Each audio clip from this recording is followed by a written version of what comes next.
June 22nd, 2016. If you've watched this channel since 2012, guys, you know that we talk a lot about earthquakes, fault zones, tectonic plates, things like this. And if you've studied the Bible, you know it mentions one great earthquake at the end of time.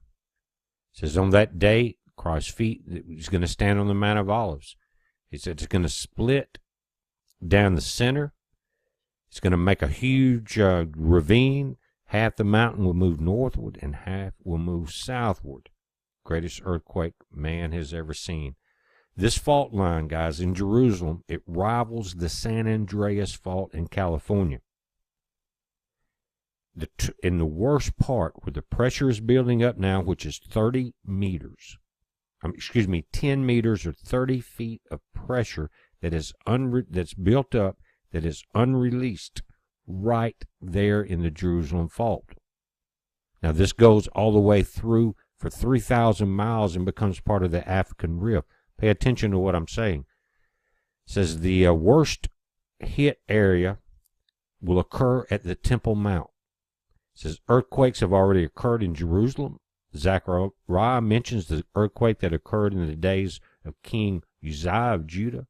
Scientists have estimated that this earthquake was a 7.8 to a 8.2. Remember, though, the one we're talking about with the pressure building up is greater than any quake we've ever seen. An earthquake in Jerusalem on January 15th, 1546 was a 6.7. The last big earthquake was 1927, and it caused the Allenby Bridge to collapse. But there's been quakes very strong south of there in Egypt since that point.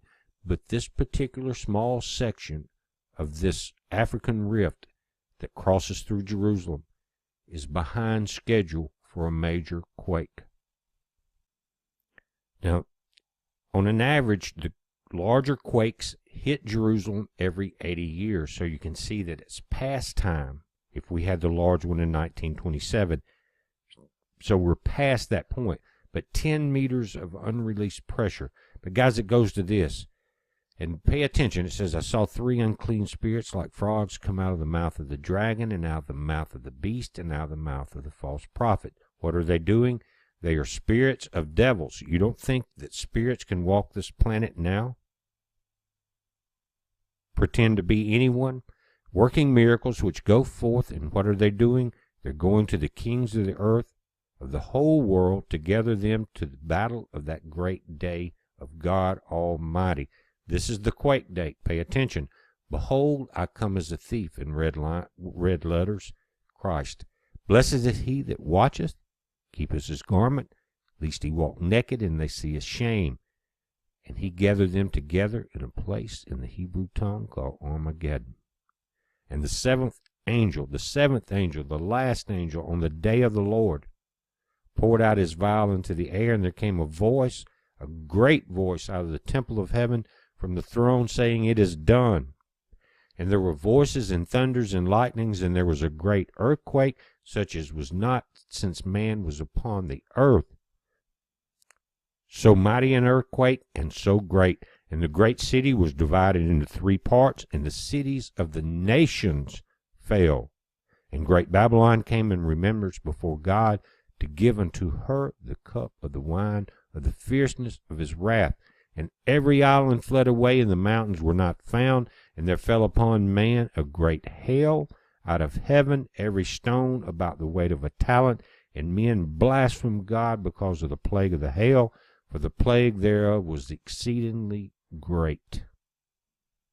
Guys, read in Job where God straightens out Job and says, where were you at when I created the hail for that final battle? Think about it. Now, it's important to remember that these stronger quakes occur every 80 years there in Jerusalem. There's 10 meters of unreleased stress along the African Rift where the Jerusalem fault line occurs. An earthquake can occur in Jerusalem in the near future or at any time. The Great Rift Valley runs from 3,000 miles from Syria down to Mozambique, caused by the separation of the African and Eurasian tectonic plates. And that's what we're dealing with. And with the stress building up, and we're seeing it along the mid-Atlantic ridge yesterday. But remember, the armies will be gathered together. This quake is not going to happen yet. We're going to be on the verge of Armageddon. But God's going to end this battle, and he's going to do it with great hail. Many are there saying if you live in the Middle East, it might be a good time to buy earthquake insurance. It says the seismologists say the Middle East is due for a large earthquake that could leave tens of thousands dead and destroy hundreds of thousands of homes. Please listen to what I'm saying. We know that the greatest earthquake will not occur to Armageddon, but what will lead up to that? Could there be things? If this is the greatest earthquake ever, it could be in the 12, 13 range, guys. But what damage would 8s do, 7s? Think about it. The historical records are showing that at least in the last millennium, along the entire fault zone, there were great quakes.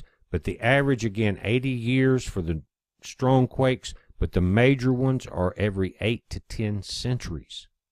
But they're saying we're due for one now. Said it's only a matter of time. The seismologists are agreeing that has been an increase in the activity in the eastern Mediterranean with daily earthquakes in Crete, Greece, and Iran. Most of these are relatively mild, between 4 and 5 on the Richter scale, but a larger quake is likely at some point. They compare the potential damage to what happened in Haiti, with 250,000 people were killed by a 7-point earthquake in 2010. By the way, the billions that were raised by the Clinton Foundation never made it there. Now they're saying that new fault lines have been discovered in heavily populated areas. This is coming from Israel. It says that Israel is not prepared for an earthquake, not of this scope. He says you can't even dream of what a big earthquake would be like here now. Everybody should have to take a 24-hour survival course that explains what to do in the case of this earthquake. Because when Christ sets his foot down on this planet, you're not going to have to worry about what to do about an earthquake anymore. You're going to be changed in the twinkle of an eye into your spiritual body. Remember, blessed is he that endureth to the end.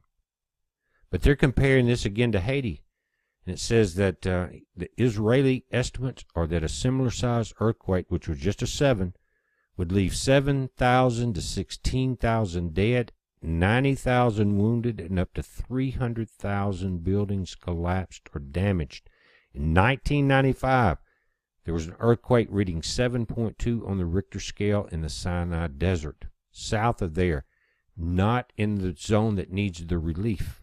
If that earthquake had been in a more populated area, there could have been tens of thousands killed. It was in the Sinai. It was an early warning. He says he also is concerned about a tsunami, similar to the 2004 disaster in the Indian Ocean that left 230,000 people dead. Offshore tsunami, because you come up out of the African Rift, it goes across Jerusalem, guys, right down the middle of the Mediterranean, out into the mid-Atlantic fault zone that we're seeing the action on now. Do you understand? Pay attention to what we're looking at. Again, that great quake will not happen until the armies are gathered. But look at the world situation. How far are we from that? Saudi Arabia, Syria, Russia, Iran, Jordan, Egypt, U.S., Europe, France. How many armies do we need gathered? But it's coming down to that point. But that's when that earthquake will occur. So you can tie in this scientific data with the Bible. Every day the Bible becomes more and more alive. If you study it, it becomes a teacher and a guide, both scientifically, spiritually, the entire gamut of life.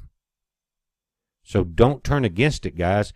Study it. Look at it scientifically. Look at it spiritually. Any way you want to do it. It is a guidebook for the end times. Now, remember, at that time it says, when you see these things occur, flee Judea. Woe unto those that are with child. Have you ever thought about that, guys, with this new world order, this new world religion about to come upon us? that we talked about with the rise of the beast with the deadly wound. And what do you mean? What would God mean when he said, woe unto those that are with child and give suck? If you have laid in bed with Satan, with this new world order religion, then you have become impregnated with that mark, and you do give suck and nourish and that religion. You provide help and support with that right hand of power, and in your mind you think with that mark of the beast that this is Christ, and you are impregnated, and you are with child from this false religion because you have laid in bed with Satan. There's a lot of things that are coming to point and coming to fruition as we speak. This is a heads up, guys. Be safe.